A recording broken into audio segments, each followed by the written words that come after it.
Good afternoon.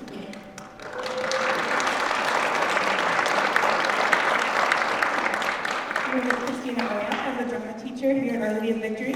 Thank you for coming this afternoon to our production of Peter and Wendy. This is our sophomore drama class.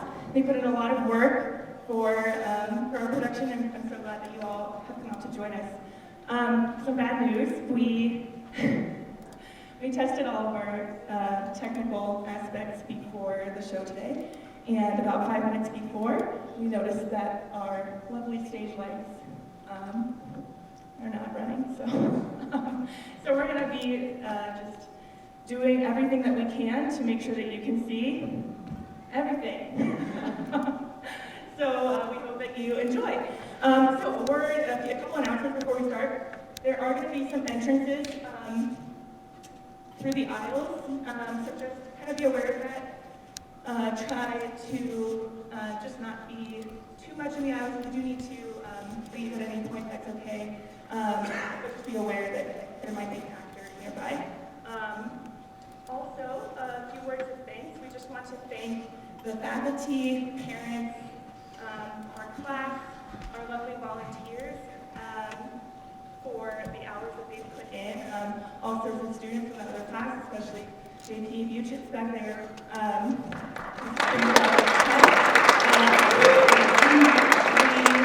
We are so grateful for the many volunteers who have helped make this such a wonderful production. So, our production today is titled Peter/Wendy, and you might have looked at that and said, that's kind of weird, I wonder what that means. So, this is an adaptation from J.M. Barrie's work, his 3 works, Peter and Wendy, the novel, the other novel, The Little White Bird, and then the play, Airman, or The Boy Who Wouldn't Grow Up. And all of those works were written between the years of 1902 and 1911. However, we're used to the adaptations from the 50s, and then the musical adaptation from the 50s, and then the Disney adaptation. And those 2 adaptations usually present Peter as somebody who doesn't grow up because he lives in this great place called Neverland, where you just don't have to grow up, and that's totally fine, and who cares? But that's not really how J.M. Barrie presents that situation. In fact, it's presented with some consequences for that decision of not ever growing up. And so our play kind of explores that. And so today, we want to invite you to join us as Wendy embarks on her journey to Neverland with Peter. So we hope that you enjoy our production of Peter/Wendy, put on by our sophomore drama class. Thank you very much.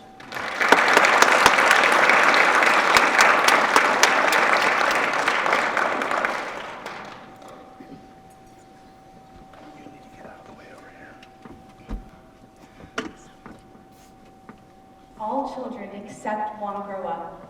They soon know that they will grow up. This ought not to be written in ink, but in a golden splash.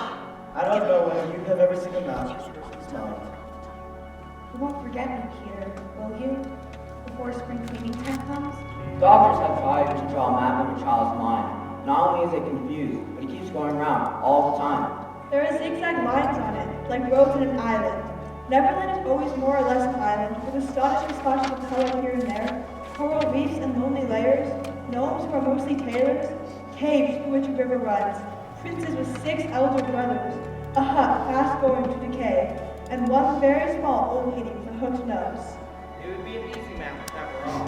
There's also the first day of school, fathers, the round pond, needlework. Murders, hangings, demonstrative adjectives, chocolate pudding day, getting into braces, cash for pulling out your tooth. Neverland's very a good deal. Wendy's is a house of leaves, deftly sewn together. Who is Captain Hook? Don't you remember how you killed him and saved my life? I forget them after I kill them. Tinkerbell remembers. Who is Tinkerbell? Peter, she drank poison for you. There's quite a lot of them. I expect she's dead by now. You won't forget me, though, will you? Peter! George, the other night I saw something at the window.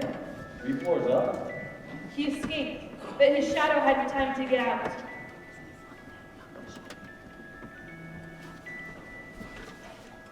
I don't think anybody knows. What he does with a scoundrel. Dear nightlights that protect my sleeping child, burn clear and steadfast tonight. You too have been there. You can still hear the sound of the surf, though you shall land no more. From all delightful islands, the Neverland is the snuggest and most compact, with tedious distances between one adventures and another, but nicely crammed. When you played about day with the church and table cloth, it is not the least alarming. But in the 2 minutes before you go to sleep, it all becomes very real, so there are nightlights. All children except one grow up. They soon know that they will grow up. And the way Wendy knew was this. One day when she was 2 years old, she was playing in a garden, and she plucked another flower and ran with it to her mother. I suppose she must have looked rather delightful, for Mrs. Darling put her hand into her heart and cried, "Oh, why can't you remain like this forever?" This was all that passed between them and separate. But henceforth, Wendy knew that she must grow up. You always know after you are two. Two is the beginning of the end. Until Wendy came, her mother was the chief one. She was a lovely lady with a romantic mind. Such a sweet mocking mouth. Her romantic mind was like the tiny boxes, one within the other, that come from the puzzling East. However many you discover, there is always one more. And her sweet mocking mouth had one kiss that one could never get. But there it was, perfectly conspicuous, in the right-hand corner. How did Mr. Darling win her? The many gentlemen who had boys when she was a girl discovered simultaneously loved her, all ran to her house to propose to her. Except Mr. Darling, who took a cap and nipped him first, and so he got her. He got all of her, except the innermost box and the kiss. He never knew about the box, and in time he gave up trying the kiss. Wendy thought Napoleon could have got it, but I could picture him trying, and then going off in a passion, slamming the door. Mr. Darling used to boast to Wendy that her mother not only loved him but respected him. He was known people knows about stocks and shares. Of course, no one actually knows about stocks and shares, but he quite seemed to know. Often said that stocks were up and shares were down. In a way that would have made almost any woman respect him. Mrs. Darling was married and white, and at first she kept the books perfectly, almost gleefully, as if it were a game. Not so much as a Brussels sprout was missing. By and by, a whole pall of flowers were dropping out, and instead of them there were pictures of babies without faces. These were Mrs. Darling's guesses. Wendy came first. For a week or two after Wendy was born, it was doubtful whether they would keep her, as was another mouth to feed. Mr. Darling was frightfully proud of it. But he was very honorable, and he sat on the edge of Mrs. Darling's bed, holding her hand and calculating expenses. She looked at him imploringly. She wanted to risk it, come what might. This is not his way. His way with a pencil and a piece of paper. 117 here and 2 and 6 at the office. I cut my coffee at the office, say 10 shillings, making 2.96. With 18.3 makes 3.97. With 5 check makes 8.97. Who's that moving? 8.97, dog and carry 7. Don't speak, my own. And the pound of the man at the door. Quiet, child. Dog and carry, child. There you got it. Then I said 9.97. This is a 9.97. Question is, would you try for your 9.97? He was really the grander character of the two. And we're Monsieur Lubikoff. You say 15 shillings. So on it went, and it added up differently each time. But at last Wendy just got through, with mumps reduced to 12.6, and the 2 kinds of measles treated as 1. Stars are beautiful, but they may not take an active part in anything. It is a punishment put on them for something they did so long ago, no star now knows what it was. So the older ones have become glassy-eyed and seldom speak, winking in star language, but the younger ones still wonder. They're not very friendly to Peter, who had a mischievous way of stealing up behind them and trying to blow them out. But they're so fond of him that they're on his side tonight, and eager to get the grown-ups out of the way. So, as soon as the door of 27 closed on Mr. and Mrs. Darling, there was a commotion in the firmament, and the smallest stars in the Milky Way cried out, "Now, Peter!" Peter, now! If you ask your mother whether she knew about Peter Pan when she was a little girl, she will say, "Why, of course I did, child." Then if you ask her whether he rode on a goat in those days, she will say, "What a foolish question to ask. Certainly he did." Then if you ask your grandmother whether she knew about Peter Pan when she was a girl, she also says, "Why, of course I did, child." But if you ask her whether he rode on a goat in those days, she will say she never heard of his having a goat. Perhaps she has just forgotten. I she sometimes forgets your name and calls you Mildred, which is your mother's name. Still, how can you forget such an important thing as the goat? Therefore, there was no goat when your grandmother was a little girl. This tells that, it's telling the story of Peter Pan. To begin with the goat, as most people do, is as silly as to put on your jacket before your vest. Of course, it also shows that Peter's ever so old, but he's always the same age, and his age does not matter in the least. He's 1 week, and though he was born so long ago, he's never had a birthday, nor is there the slightest chance of us ever having one. The reason is that he escaped from being a human when he was 7 days old. Tinkerbell! Tink! Where are you? Do you know where they put it? I can't find it anywhere. Man, where could it be? Not here. Where could it be?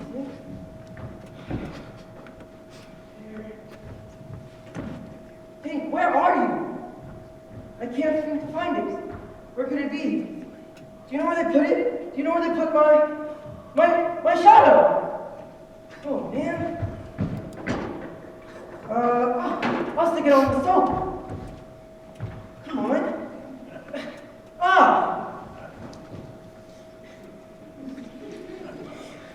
Boy, why are you crying? What's your name? Wendy Mora Angela Darling. What's your name? Peter Pan. Where do you live? Second star to the right, and then straight on to the morning. What a funny address. Is that what they put on the letters? Don't get any letters. But your mother gets letters. Don't have a mother. Oh, Peter, no wonder you were crying. I wasn't crying about mothers. I was crying because I couldn't get my shadow to stick on. Besides, I wasn't crying. Did this come off? Yes. How awful. Well, you can't stick it on with soap. How exactly like a boy. It must be sewn on. What's sewn? You're dreadfully ignorant. No, I'm not. I shall sew it on for you, my little man. I dare say it will hurt a little. I won't cry. I've never cried in my life. There. But perhaps I should have ironed it. Oh, how clever I am. Oh, the cleverness of me. There never was a cockier boy. Of course, I did nothing. You did a little. Well, if I can be of no use, I can at least withdraw. Wendy, don't withdraw. I can't help crying, Wendy, when I'm pleased with myself. Wendy, one boy is more use than 20 girls. Do you really think so, Peter? I do. I think it's perfectly sweet of you. And I'll get up again, and I'll give you a kiss if you like. Okay. Surely you know what a kiss is. I shall know when you give it to me.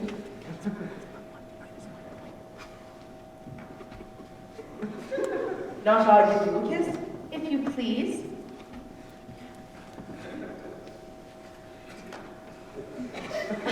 I'll wear it on a chain around my neck. But Peter, how old are you? I don't know, Wendy. I'm young. I ran away the day I was born. This is because I overheard my father and mother talking about what I was to be when I was a man. I don't ever want to be a man. I always want to be young to have fun. I lived a long time among the fairies. You really know fairies? You see, Wendy, when the first baby laughed for the first time, its laugh broke into 1,000,000 pieces, and they all went skipping about. And so that was the beginning of fairies. So there ought to be a fairy for every boy and every girl. Ought to be, isn't there? You see, children know such a lot these days, and they soon don't believe in fairies. So every time a child says, I don't believe in fairies, a fairy drops down, dead. How awful. I can't think where she has gone to. Tink? Tink? Peter, you don't mean to tell me that there is a fairy in this very room? She was here just now. You can't hear her, can you? The only sound I hear is like the tinkle of bells. Well, that's Tink. That's the fairy language. I think I can hear her too, Wendy. Wendy, I do believe I shut her up in this drawer. You shouldn't say such things. Of course I'm very sorry, but how was I supposed to know you were in the drawer? Well, Peter, if she would only stand still and let me see her. They hardly ever stand still. Oh, she's lovely. Tink, this lady says she wishes you to be her fairy. What does she say, Peter? She's not polite. She says that she's my fairy. Tink, you know you can't be my fairy because I'm a gentleman and you're a lady. You silly ass. Her name is Tinkerbell because she's quite a common fairy. She mends our tin kettles and pots. Tell me about your home. I live with the Lost Boys. Who are they? They They're the boys that fall out of their perambulators when the nurse isn't looking.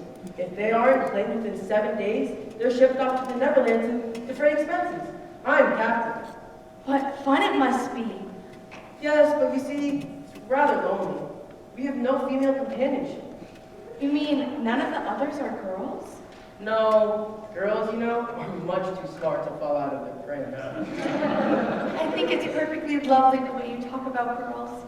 I know you meant to be kind, so you may give me a kiss. I thought you wanted that. I don't mean a kiss. I mean a thimble. What's that? It's like this, Funny. Now shall I give you a thimble? if you wish to. What is it, Wendy? It was just as if someone were pulling my hair. That must have been Tink. I've never known her to be so naughty before. But why would she do that? Why, Tink? You silly ass. Wendy, do you know why I come here? Me? To listen to stories. You see, I don't know any stories. And none of the Lost Boys know any stories. How perfectly awful. Do you know why swallows build in the eaves of houses, Wendy? To listen to stories. Oh, Wendy, your mother was telling such a lovely story. Which story was it? It was about the prince that lost the lady with the glass slipper. Oh, Peter, that was Cinderella, and he found her, and they lived happily ever after. Peter, where are you going? To tell the other boys. Don't go, Peter. I know such lots of stories.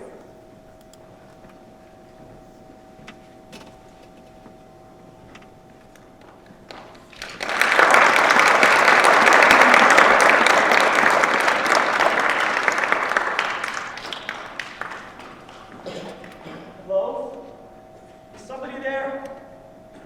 Who's there? Gotcha! You can't escape. Are you a pirate? No, I'm not a pirate. I'm a flower, a tiger lily. You're not a pirate now, are you? No, I'm lost. I'm a lost boy. I won't hurt you. Good, because I'm terribly afraid of pirates and people. You're safe now. Oh, last night I dreamt that the prince found Cinderella, and I'm dying to know the rest of the story. Who's Cinderella? From the story. Something about shoes, the deep black lake, and mice with no eyes. You see, we don't have mothers, but Peter Pan comes back to tell us more stories. Oh, I know Peter Pan. Are you one of those that fall from your crib? You're safe now. Peter's gone away, and I'm frightfully aged. But the one thing I remember about my mother is that she always used to say to my father, "Oh, how I wish I had a checkbook of my own." You see, I don't really know what a checkbook is, but I would sure love to give my mother one. Tiger Lily? Where'd you go? Hello? Is somebody? Hello? Peter, where are you going? I told you to tell the other boys. Don't go, Peter. I know such lots of stories. The stories I could tell those boys. Let go of me. Oh, Wendy, please come with me to tell the other boys. I can't. Think of Mommy. Besides, I don't know how to fly. I'll teach you. How lovely to fly. I'll teach you how to jump on the wind's back, and then away we go. Oh, Wendy, when you are sleeping in your silly little bed, instead you could be flying around with me, saying funny things to the stars. I'm scared, Peter. And Wendy, there are mermaids. Mermaids? With tails? Such long tails. Oh, to see a mermaid. How we should all respect you, Wendy. Oh, Peter. Wendy, you could tuck us in at night. Wendy, none of us have ever been tucked in before, and you could don our clothes and sew us pockets. None of us have ever had pockets before, Wendy. Of course it sounds awfully fascinating. You ready?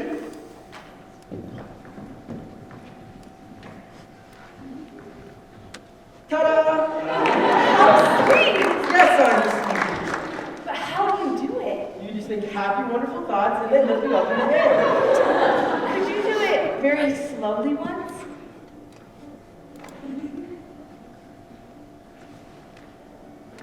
Ta-da! I can't. Wendy, it's easy. You can.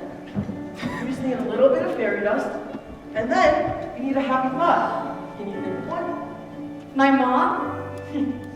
Don't be silly. You can do better than that. buttercream frosting, campfire songs, fresh laundered sheets, daffodils in full bloom, autumn leaves, the smell of rain, a clear night sky, cool breezes, mint, heaven. You're doing it, Wendy. You're flying. Peter, I'm flying. Keep thinking happy thoughts, Wendy. Paint, bright paint, new bright paint, mint, ivy, rose water, my family, my school friends, my mom. Do we dare go out? Let's do 1 billion miles. Of course it was to this that Peter had been lured. I don't know if I can, Peter. Mermaids, Wendy. Peter, I can't. It's easy, Wendy. I'll protect you from the pirates. I'm scared, Peter. Just as they arrived home, Mr. and Mrs. Darling looked up in the nursery window. Yes, it was still shut, but it was a blazing light. It was hard to sight of all. Come, Wendy. Adventure! He could see in shadow of the curtain 2 little figures, one in night attire, circling round and round, not on the floor, but in the air. I'm flying. He rushed into the nursery too late. The birds were flown. Oh, look at me.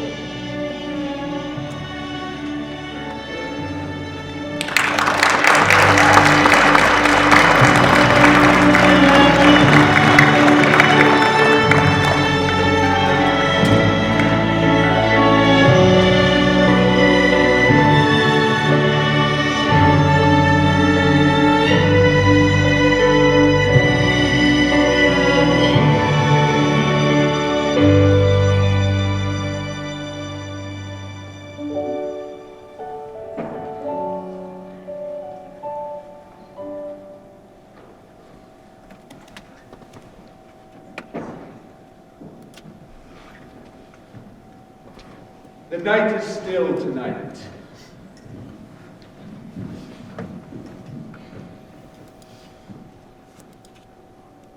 Yo ho, the pirate's life, the flag is golden boats. A merry hour hath been wrote by favorite Davy Jones. How do I look? Doubtless. Mr. Sweet, risking the penalty of this, do you or did you not steal that lily for me? I did. And where is she now? All tied up, Captain, to a rock at the center of the lagoon. She'll be out of your hair now, Captain. Shall I after him, Captain, and tickle him with Johnny, corkscrew? wait the island? Johnny's a silent fellow. Let's get him. It's not he, but his captain, Peter Pan, that I want. 'Twas he that cut off my arm, and I've waited long enough to shake his hand with this. I'll tear him! Yet, I've often heard you say that hook is worth a score of hands for combing the hair. And other homely uses. If I was a mother, I would pray that my children be born with this instead of that. Unwrap your plan, Captain. I'm sure you've got one. Oh, I've got a plan. So whip it. We wait, Sneed. We wait for that pan.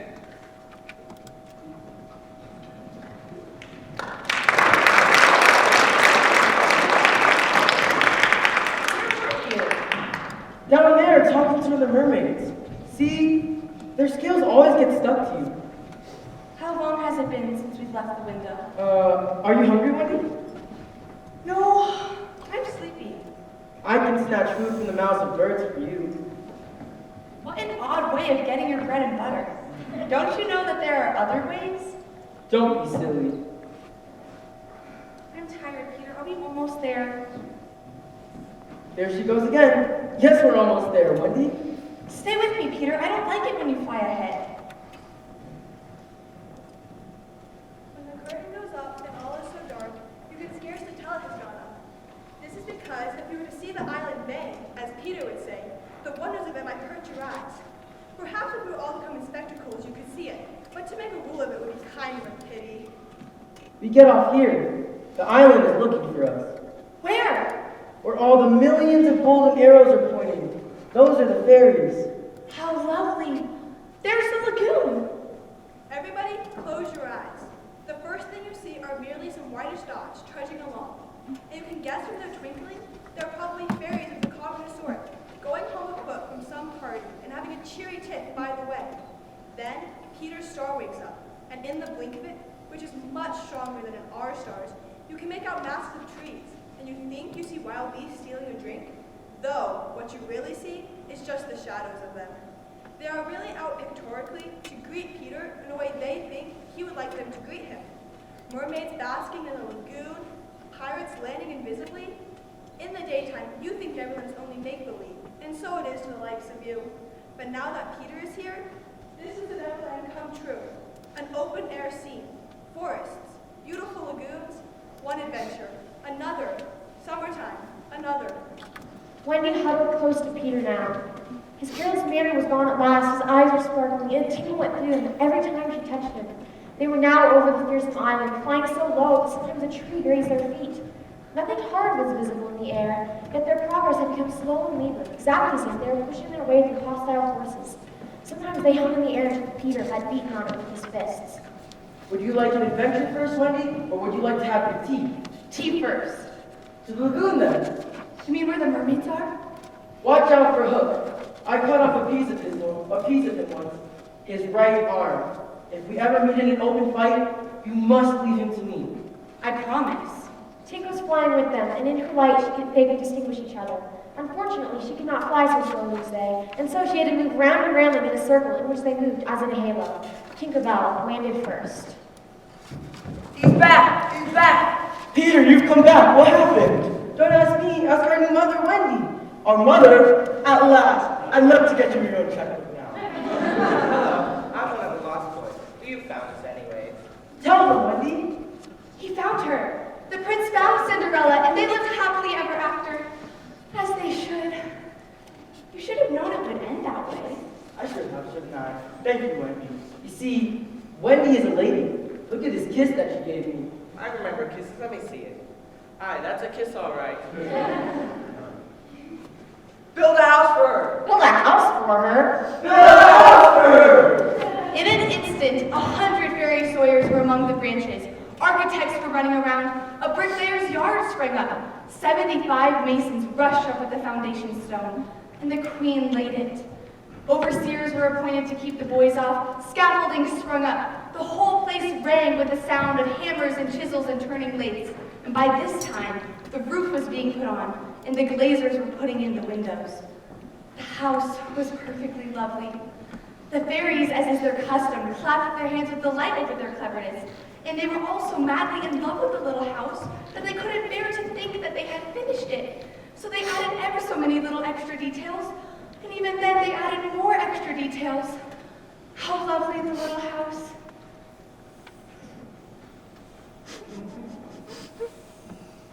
Are you still sleepy, Wendy? I couldn't shut my eyes if I wanted to. Take me to the mermaids. To the lagoon at once.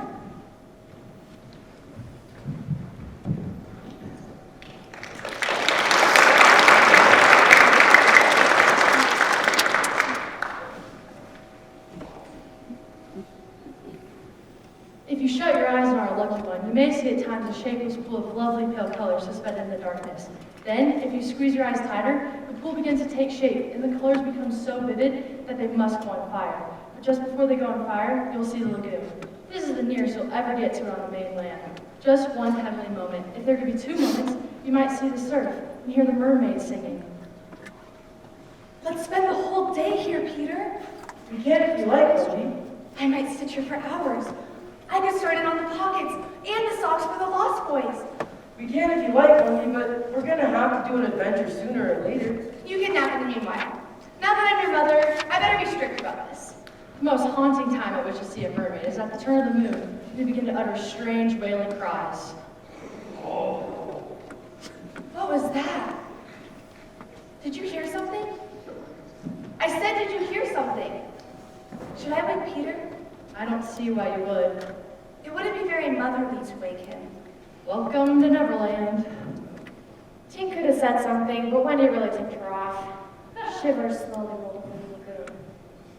I do wish I could understand what you're saying, Tinkerbell. Wendy could no longer see to thread her needle. And the lagoon that had always hitherto been such a laughing place now seemed formidable and unfriendly. It isn't that night has come, but something dark is night. You didn't wake me? Luckily for you, I can smell danger in my sleep. Pirates! Oh, hide! Hide me!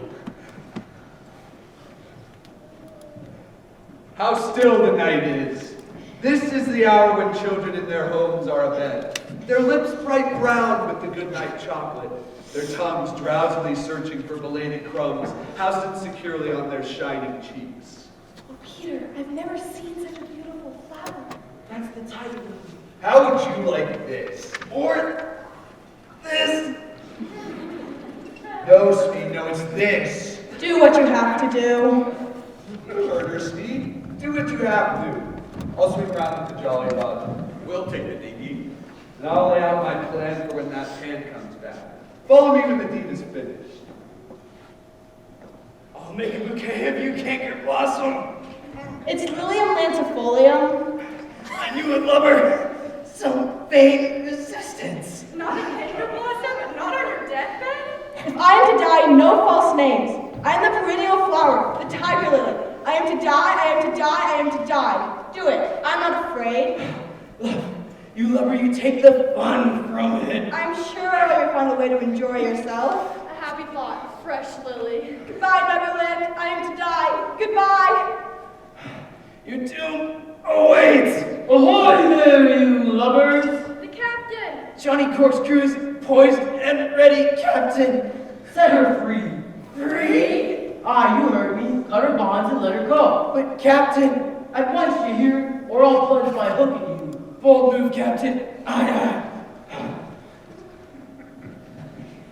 aye. Ahoy, Speed, ahoy. Am I not a wonder? Oh, I am a wonder. Is all well? He sighs. He sighs again. And yet a third time.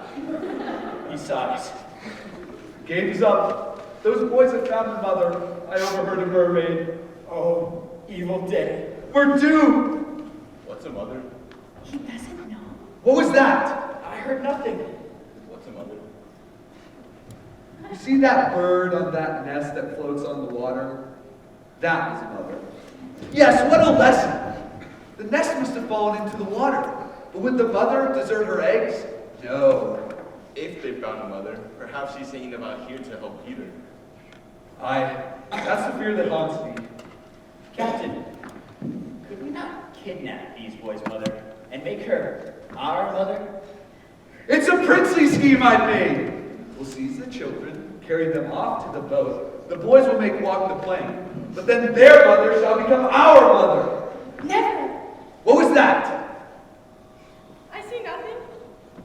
You agree to capture her, my bully? There's my hand on it. My hook. Swear. So, where is that flower? Have the mermaids yet made salad of her? That's right, Captain. Now let her go. Let her go? Twice your orders. Brimstone and gall. What sort of cheating is going on here? I gave no such orders. We heard them playing. Spirit that haunts this dark lagoon tonight, dost thou hear me? Odd, bombs, hammers, and tongs, I hear you. Who are you, stranger? Speak. I am Captain James Hook of the Jolly Roger. You are not, you are not. Brimstone and gall, say that again, and I'll cast anchor in you. If you are Hook, come tell me, who am I? A codfish, only a codfish. A codfish? Have I been captained all this time by a codfish? It is lower unto my pride. Don't deserve me, bully. Hook, have you another voice? I have. And another name? Aye. Vegetable? No. Mineral? No. Animal? Yes. Man? No. You asked some questions. I can't think of a thing. Are you a boy? Yes. Ordinary boy? No. Wonderful boy. Yes. Can't guess. Do you give up? Yes. Well then, I'm Peter Pan. Pan! Now we have him! Into the water, Speed! Take him dead or alive! Are you ready, boys?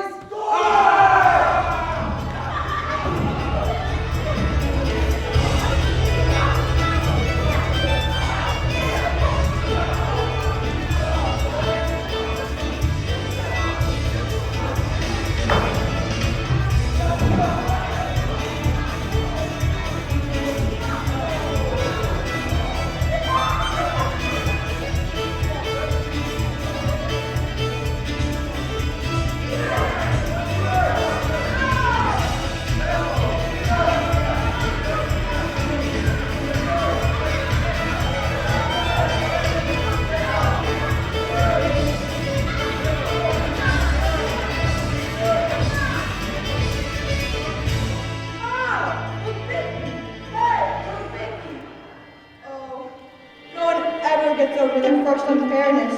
No one except Peter Pan. He often meets it, but always forgets it. I suppose that is the real difference between him and all the rest. So when he meets unfairness, it is like the first time again, and he can just stare, helpless. Twice the Iron Hand caught him in his shop. It isn't fair! I'll save you, Peter!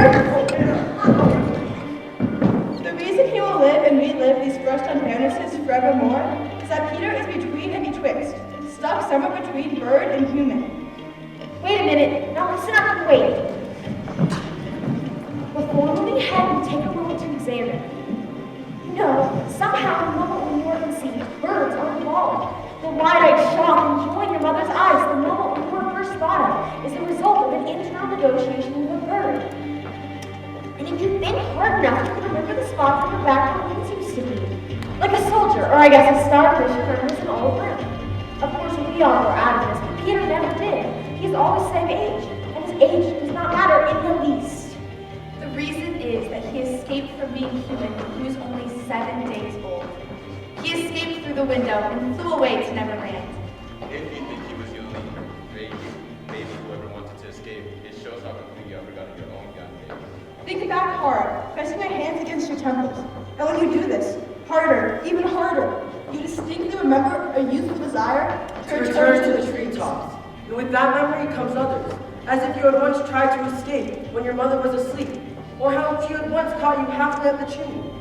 All children can have such recollections if you just press hard up against your temples.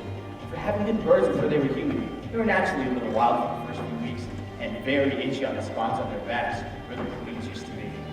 Perhaps we could all fly if we were as dead confident sure in our capacity to do so, as was bold Peter Pan that evening. The reason why there are bars on the window and tall fenders by the chimney is sometimes very little people forget that they no longer have wings, and either try to fly away either up through the chimney or out through the window. When the first baby laughed for the first time, his laugh went into a million pieces and they all went skipping about. That was the beginning of fairies. They looked tremendously busy, you know, as if they had not a moment to spare. If you were to ask them what they are doing, they cannot tell you in the least. They are frightfully ignorant, and everything they do is make believe. They have a postman, but he never calls us in for Christmas with his little box. And though they have beautiful schools, nothing is taught in them. The youngest child, the chief person, is always elected mistress. And when she is called to roll, they all go out for a walk and never come back.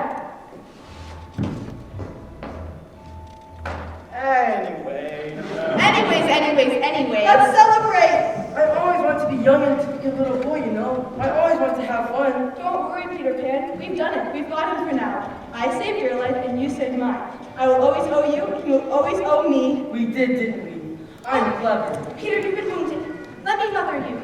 I won't cry. You can cry to your own mother, Peter. Oh, it hurts, Wendy. See, you are just exactly like a boy, Peter. I'll be fine, Wendy. I'll have the final word. We've done it, Peter. Partners for life. Let's celebrate. Blind ourselves on fairy dust. We'll smoke from our ears. I believe that the daisy patch that needs carousing. Tiger Lily, Peter appreciates the invitation, but he will have to decline. I love to, Tiger Lily. Miss Lily, Peter appreciates the invitation, but he cannot come. Oh, I know Peter Pan. When we get hungry, I'll make us the meatballs you love. And don't worry, Mrs. Wendy. I'll have him home before the sun comes up. You could come too if you wanted to, but I assume you don't. I most certainly do not. You'll have to start getting used to adventures, one way or another, Wendy. I think the greatest adventure of all is that we're several hours late for bed. Then you shall sleep soundly. Fine then. I'll leave your medicine for you here, Peter. Thank you, Wendy. I promise I'll take it when I come back.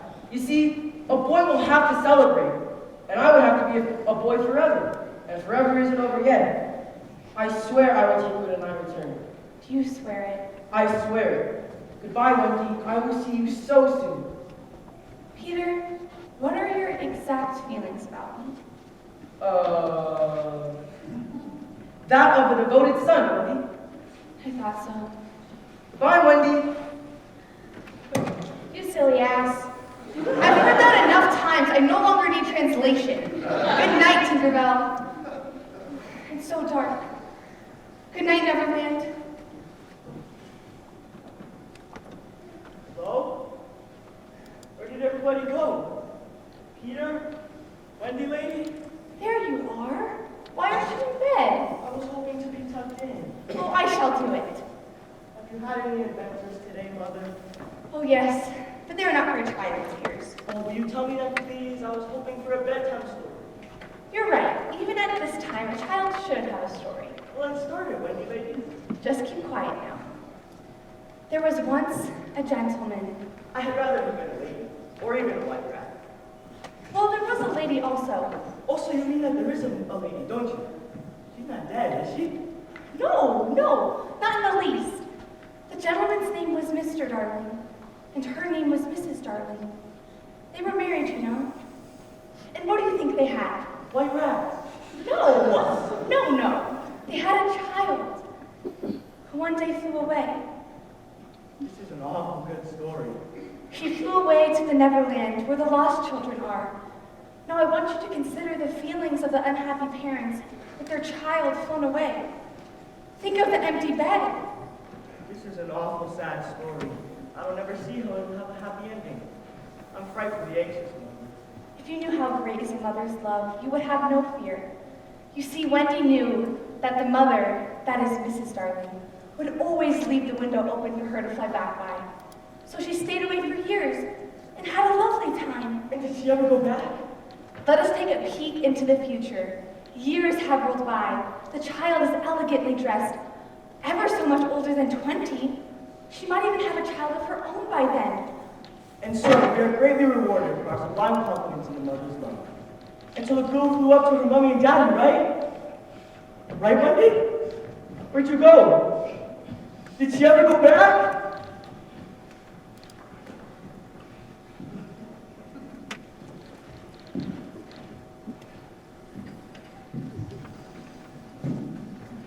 Poison speed.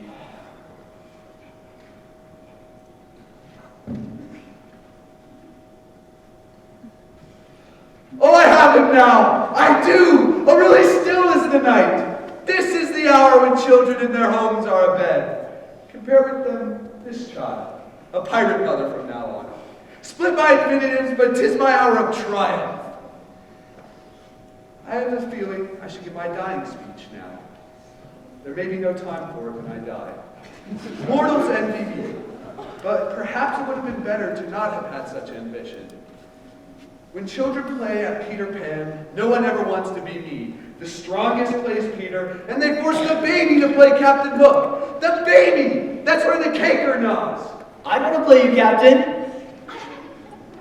They love Smead, pathetic Smead, the nonconformist pirate.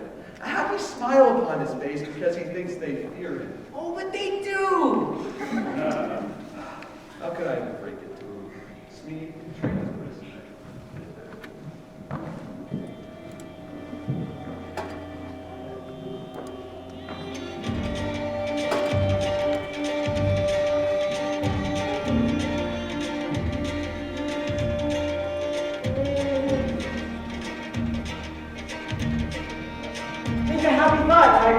Butterflies, sunshine. Peter, you think so? Hanging out with the lost boys, adventure, and a meatball.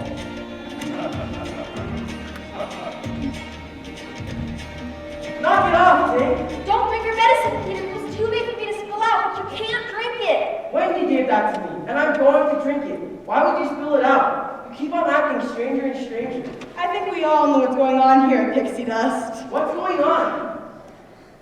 Leave us alone, Tinkerbell. Go on. But Peter, there's poison in your medicine. Poison? But who could have possibly poisoned you? It's right here, see? You're just jealous. Oh, you ass! Tink, Wendy wouldn't have poisoned my medicine. Here, I'll drink it to prove it to you. No! What's gone into you, dumbbell?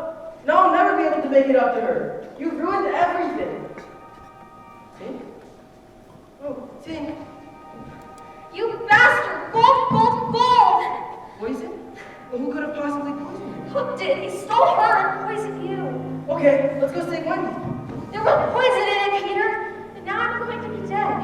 Tink, did you drink it to save me? Why, Tink? Oh, you silly ass. It's okay. Maybe the children believed in fairies again. Okay, yes. Boys, where are you? Do you believe in fairies? If you do, clap your hands. Don't let me die. You do. Don't let me die. Clap your hands.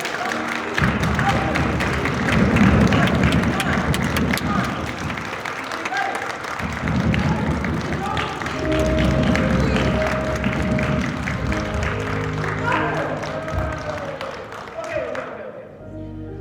Let's go save Wendy. Oh, let's go save Wendy.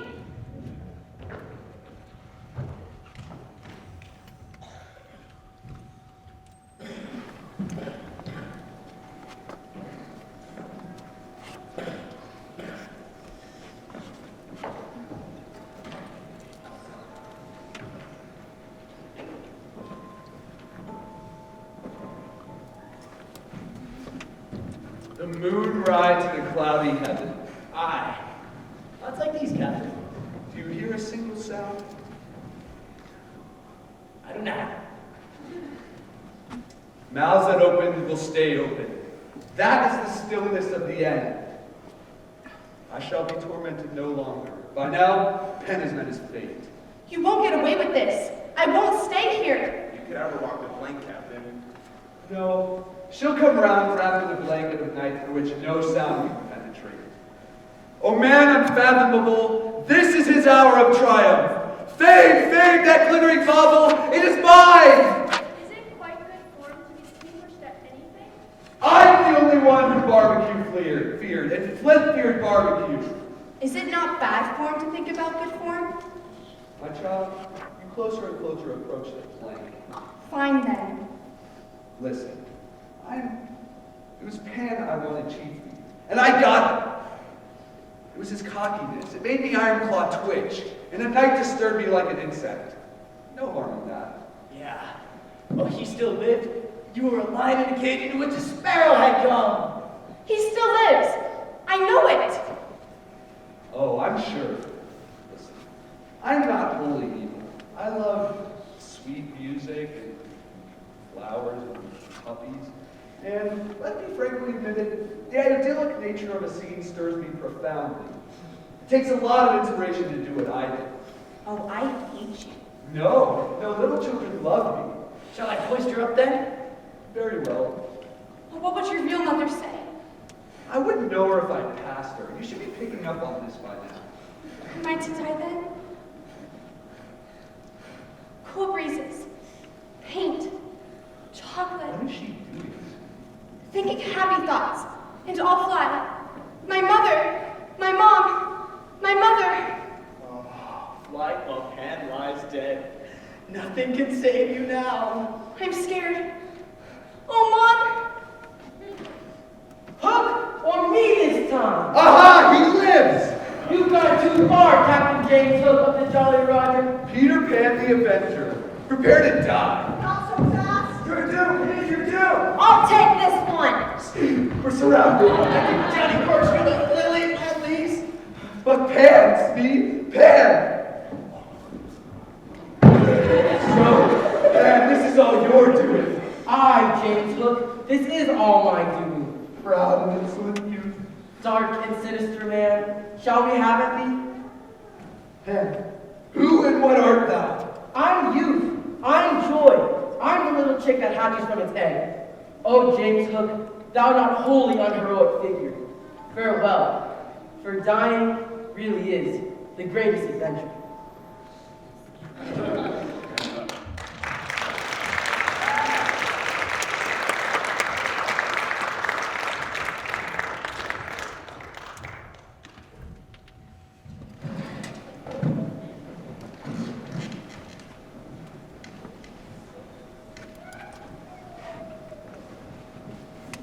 Meanwhile, Mrs. Darling had no proper spirit.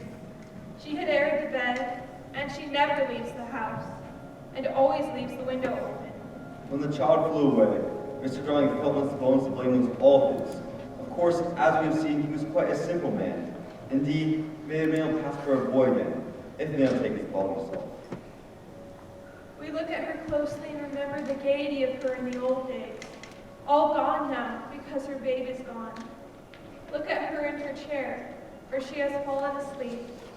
The corner of her mouth, where one looks first, is almost withered up. Her hand moves restlessly on her breast. There was a pain there.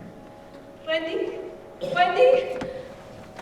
Oh, I dreamt my dear one had come back. Good heavens, why had been? Why had been? Oh, George, you are as full of remorse as ever, aren't you? I am responsible for it all. I, George Darling, did it. Mea culpa, mea culpa. I lost our child, he said. They sat us night after night before on that fateful Friday. Every detail was stamped on their brains, and came to the other side like the faces of a bad coinage. If only I had not accepted that invitation to dine. My fatal gift of humor. My touchiness about trifles. The empty nursery. It had begun so uneventfully, so precisely like 100 other evenings. Oh, shut that window, I feel a draft. George, never ask me to do that. The window must always be left open for her. Always.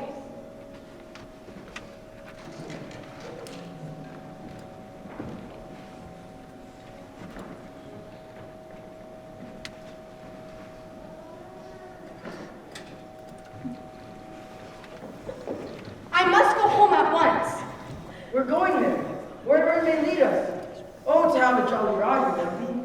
I mean home, Peter. Mother must be in half mourning by this time. Will you make the necessary arrangements? If you wish it. I'm not asking you to pass the nuts, Peter. I'm asking to go home. Not so much as a sorry to lose you. If you wish it, Wendy. What are you doing? Every time you take a breath in Neverland, a grown-up dies. How dreadful. Wendy, you can't go. Peter, we should keep her prisoner. Chain her up. No. She can go if she likes. Tiger Lily will lead you through nature. Think happy thoughts, Wendy. Never forget to think happy thoughts. Thank you, Peter. You know how to get across the sea now. I guess I won't be seeing you again, Peter. You might. Peter, you won't forget about me. You won't forget about saving me from Captain Hook. Who is Captain Hook? Peter, you slain him for me. I forget them after I kill them. Go if you're going, Wendy. Dear ones, I'm almost sure if you came with me, my father and mother would adopt you. All of you. Peter, can we go? If you wish it. Oh, Riping, Peter, get your things. I'm not going. But Peter, if you came with us, I'm sure we could find your real mother. No, she would most definitely say that I was too old, and that I was always trying to have fun and to be young. But Peter! No! If you find your real mother, I hope that you will like her. Am I little for wanting to go? I stay with Peter Pan. Of course I do, too. Right then. No fuss, no blubbering. Let's go. You won't forget about changing your flannels, Peter? Are you ready, my tiger lily? Aye, aye. Then lead the way.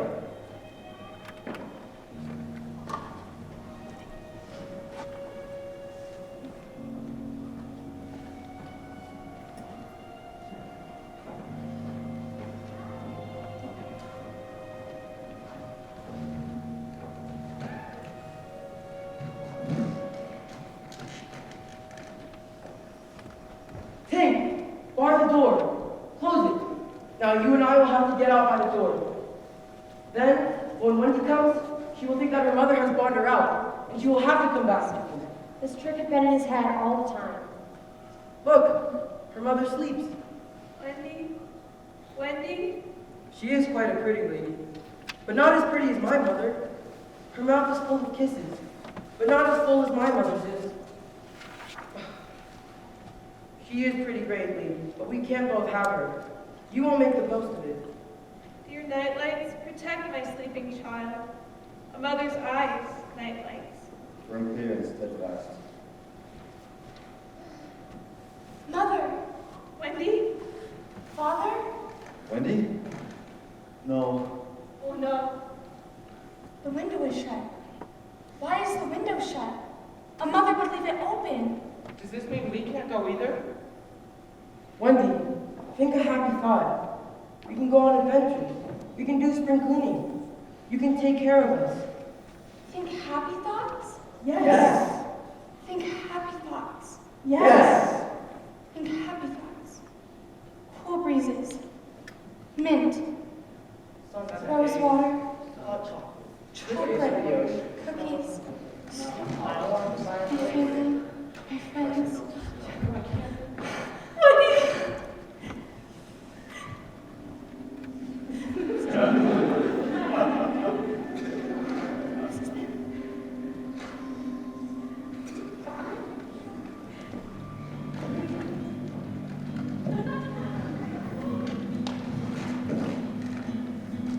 Our last glimpse of Wendy shows her at the window. As you look at Wendy, you may see her hair becoming white and her figure little again. For all this happened long ago. Her daughter Jane is now grown with a daughter called Margaret. Margaret grows and has a daughter too, who will become Peter's mother in turn. And thus it will go on, as long as children are carefree and innocent and heartless. We recede into the sky until we are as small as stars.